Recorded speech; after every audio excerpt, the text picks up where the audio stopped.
Halo, ketemu lagi di Ngopi Bara, ngobrolin psikologi bareng saya Pak Deara. Di episode yang sekarang kita akan membahas mengenai upload dan posting di sosial media. Ada orang yang sangat rajin mengupload hal-hal yang mungkin kita kadang melihat yaitu penting nggak penting ya. Ada yang mengupload makanan tiap hari,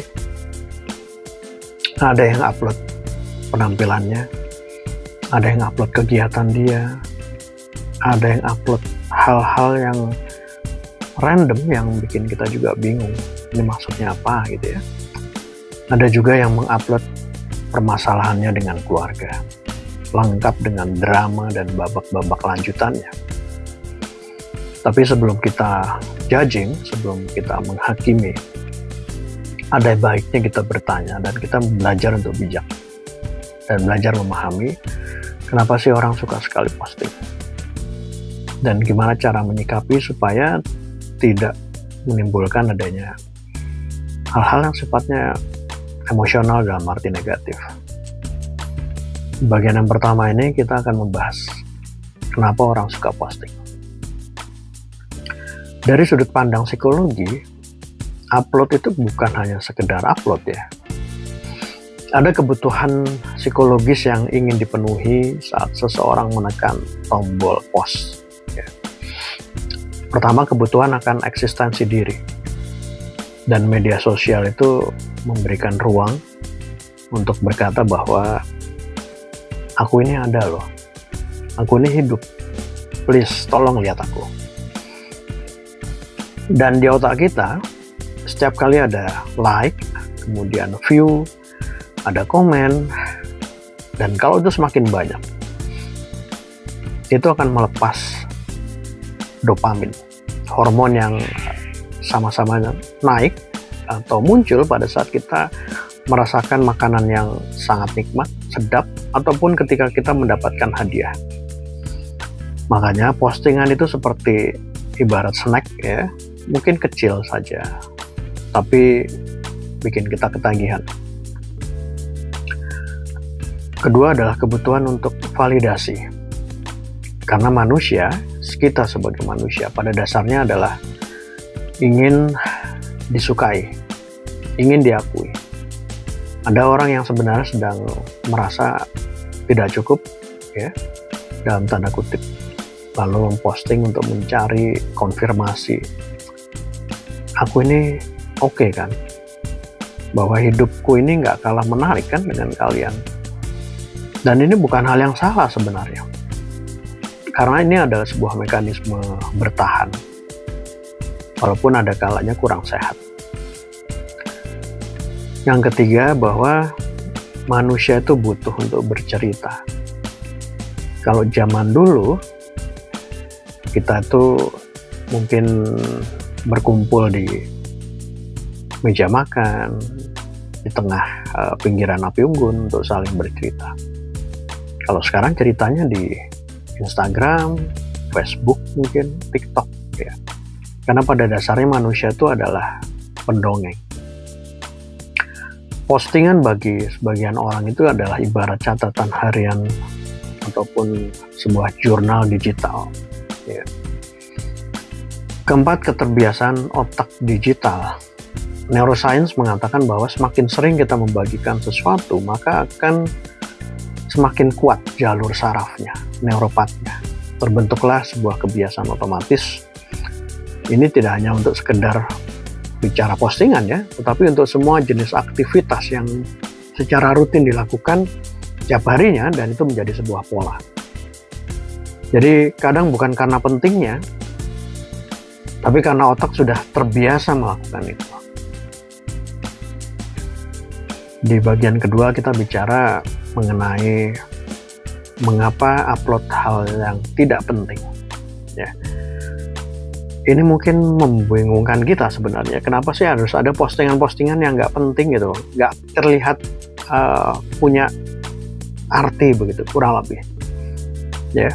Contoh, mungkin hanya sekedar cangkir di foto gitu ya. Kemudian ada tulisan kalimat atau kata lebih tepatnya, capek tapi tidak ada konteksnya. Atau foto kakinya aja, sepatu, sendal, dan lain sebagainya. Atau curhatan mengenai masalah-masalah pribadi dia. Atau ada juga yang kadang dia bisa selalu mengupdate sampai demikian banyak rangkaian cerita untuk satu momen yang biasa saja. Tapi disinilah dituntut kita untuk bijak. Buat kita mungkin nggak penting, buat mereka itu penting. Dalam psikologi ini yang disebut sebagai signifikansi subjektif, makna subjektif.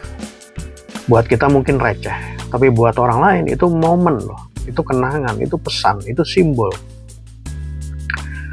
Dan sebagian besar orang itu pada dasarnya kesepian. Dan sosial media itu menjadi tempat untuk mereka bisa merasa ditemani. Ada satu penelitian yang mengatakan bahwa memposting itu adalah cara untuk bisa mendapatkan koneksi meskipun tidak ada bentuk percakapan.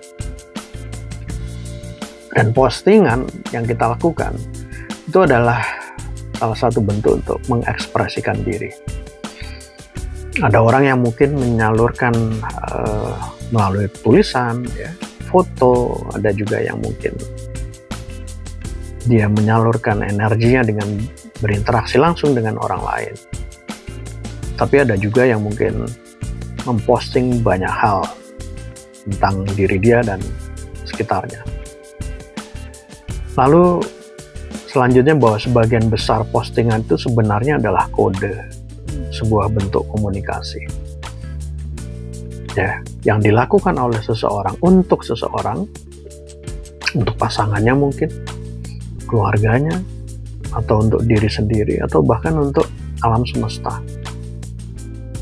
Nah, kita masuk di bagian ketiga. Kapan memposting itu menjadi hal yang tidak sehat? Karena semua postingan itu nggak selalu lucu ataupun aman. Ada tanda-tanda postingan yang sudah tidak sehat. Pertama, memposting hanya demi validasi, bukan ekspresi.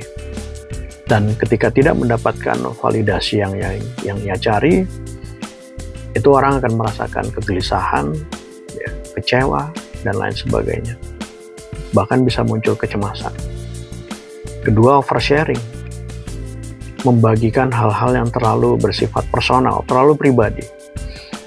Ya, seperti masalah rumah tangga, konflik, trauma, aib, ya.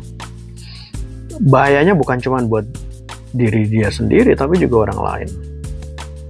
Ketiga, postingan untuk menyindir, ya. Ini jelas bukan bentuk komunikasi yang sehat.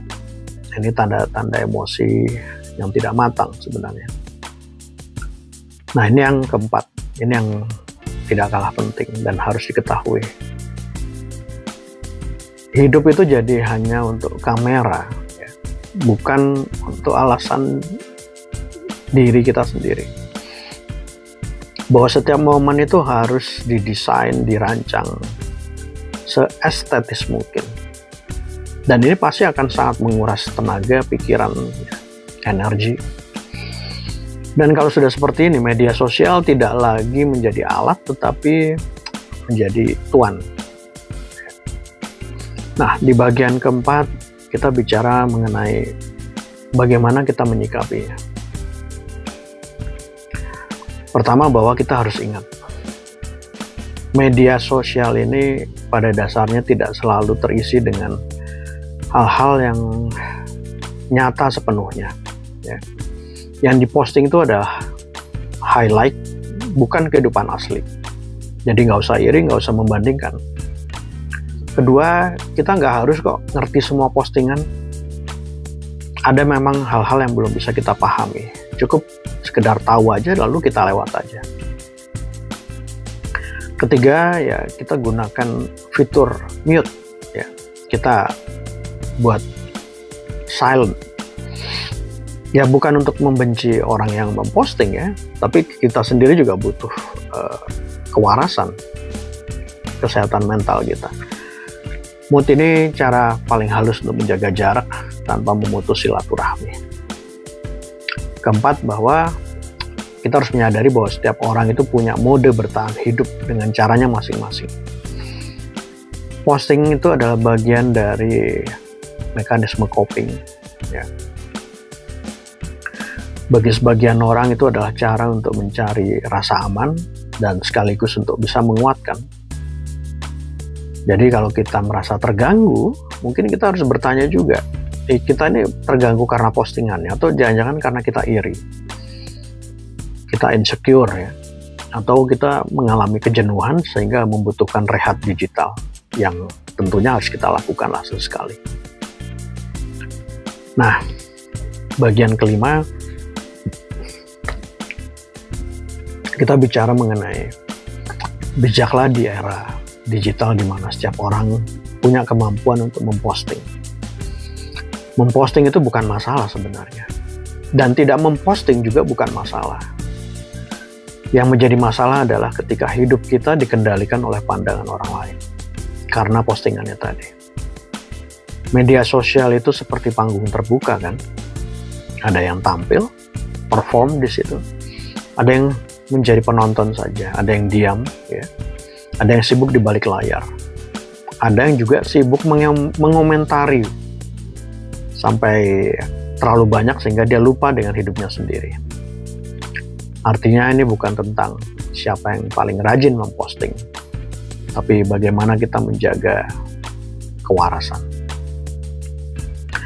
Nah, sahabat Ngopi Bara, media sosial itu seperti kopi. Kalau dinikmati dengan pas, hangat, ya itu akan menyenangkan. Tapi kalau kebanyakan ya asam lambung akan naik, kepala jadi pusing. Memposting itu adalah hak semua orang. Dan tugas kita bukan untuk menjudgment atau mengadili,